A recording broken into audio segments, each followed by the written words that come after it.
आचार्य जी नमस्कार। मेरा नाम प्रिया है, मैं एक क्लिनिकल साइकोलॉजिस्ट हूँ। अभी आपकी सर से बात हो रही थी तो मेरे माइंड में कुछ क्वेश्चंस आ रहे थे।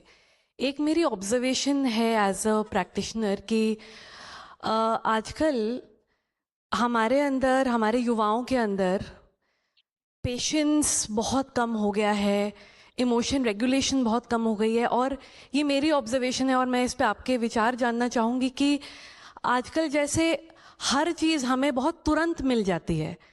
ये जो क्विक डिलीवरी एप्स हैं जो हमारे पास 10 मिनट में सामान पहुंचाते हैं, 8 मिनट में सामान पहुंचाते हैं।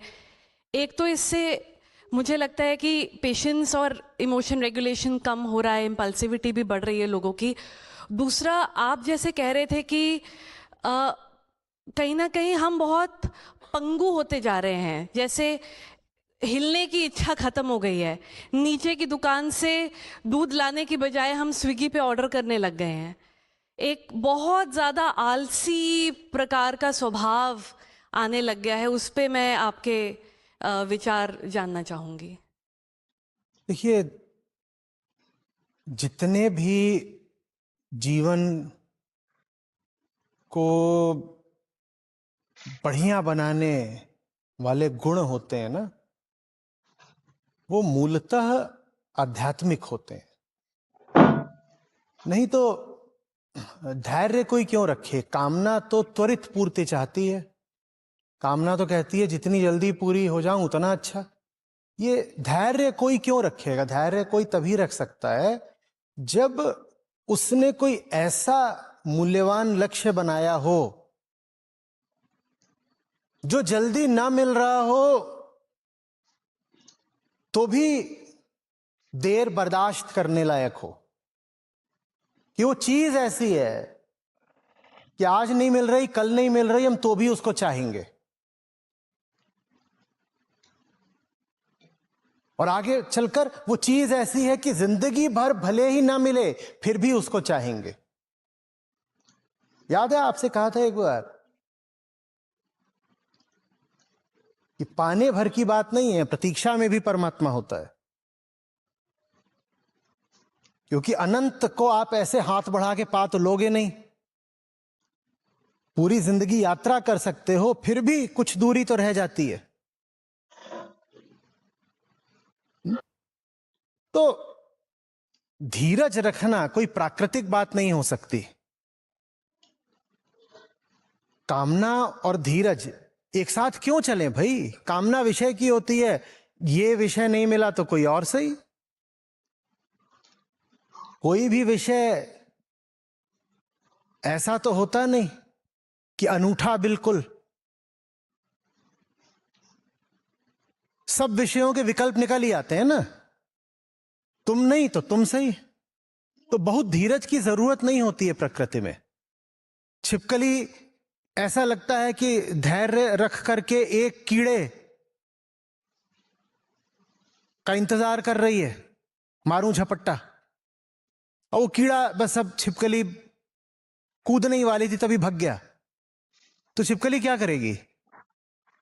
तू नहीं तो तू सही। तेरे ही जैसा दूसरा कीड़ा है, ये थोड़ी वो कहेगी कि अब मैं अनंत काल तक तेरी प्रतीक्षा करूंगी देव। ये तो नहीं करने वाली ना। धैर्य के लिए तो कुछ ऐसा चाहिए जो इस लायक हो कि उसके लिए धैर्य रख सको और लंबा इंतजार कर सको। जीवन में उतना मूल्यवान कुछ होना चाहिए। और वास्तव में तुम्हारे लिए मूल्यवान क्या है ये तुम्हें तभी पता चल सकता है जब तुम्हें पता हो कि तुम कौन हो। नहीं तो जैसे छिपकली को कीड़ा कीमती लगता है तो वैसे हमको भी कुछ दूसरे तरह के दो चार कीड़े कीमती लगेंगे। और कीड़ों के लिए तो कोई लंबा धीरज रखने वाला नहीं। अब अगर धैर्य आना है वास्तव में आत्म जिज्ञासा से ही, अध्यात्म से ही, तो अध्यात्म की जगह हमारे जवान लोगों के पास है क्या?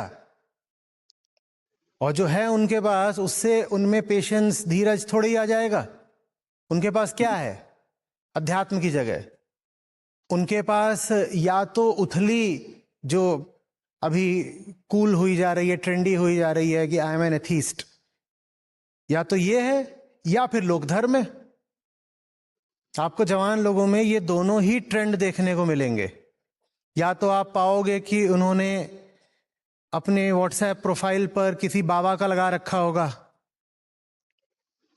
और वहां कुछ चलता फिरता सा अधकचरा सा हिंदी में या संस्कृत में कुछ लिख रखा होगा।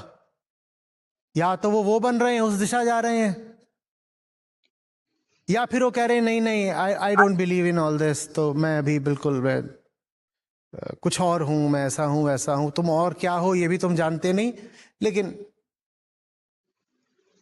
मैं कुछ और हूं। और वो अपने आप को फिर एथीस्ट या रेशनलिस्ट या ऐसा कुछ बोलने की कोशिश करते हैं, बिना ये जाने कि थीज्म माने क्या। तुम किस चीज को नकार रहे हो? तुम थीज्म को नकार रहे हो या तुम ट्रुथ को नकार रहे हो? तुम किसको नकार रहे हो ये उनको नहीं पता होगा। रिलीजन का संबंध गॉड कॉन्सेप्ट से है या ट्रुथ से है ये भी उनको नहीं पता होगा। पर वो बहुत कूल होके बोलेंगे नहीं नहीं, we are rationalists, as if religion is irrational.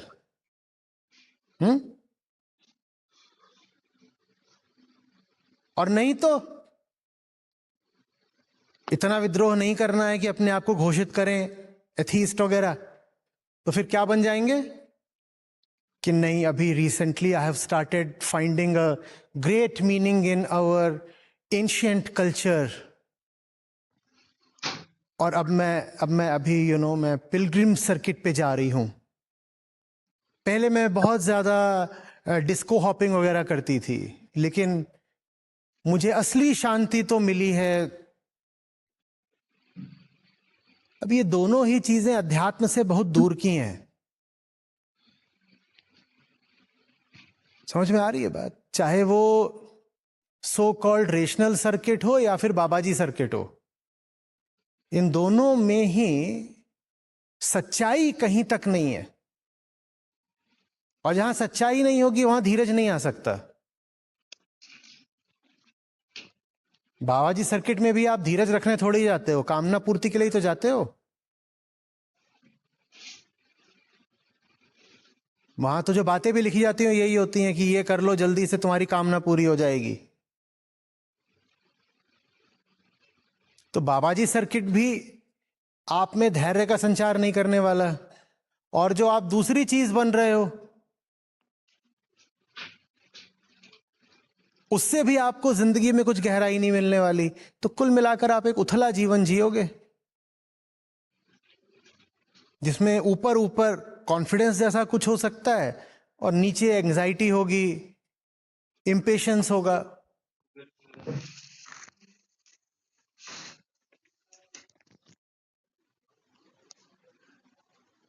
Generalise नहीं करना चाहता, लेकिन शायद ये जो नई पीढ़ी निकल के आ रही है ये भीतर से काफी कमजोर है, काफी ज्यादा।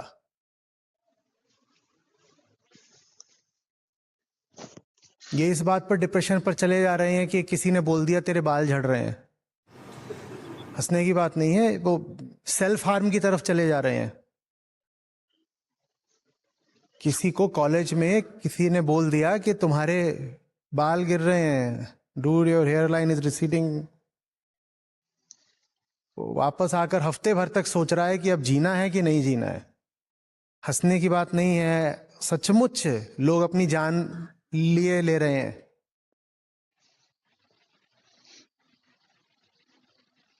एक तरफ जबरदस्त कंजम्पशन का दबाव है उनके ऊपर,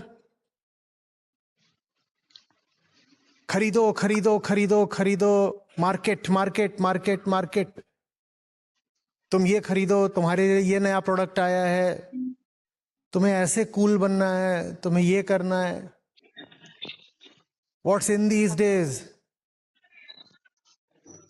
have I been left behind? Are they cancelling me? एक और तो ये सब दबाव है उसके ऊपर, और इन सब दबावों से वो भागना चाहे तो उसे एक ही विकल्प दिखाई देता है, क्या? बाबा जी की बूटी। तो जो इलाज होता है वो मर्ज से ज्यादा खतरनाक निकलता है। तो करे क्या?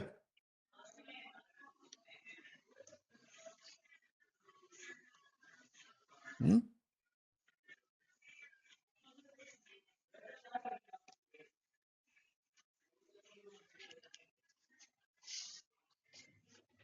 जिंदगी जीने के लिए जीने वाले को जानना जरूरी है।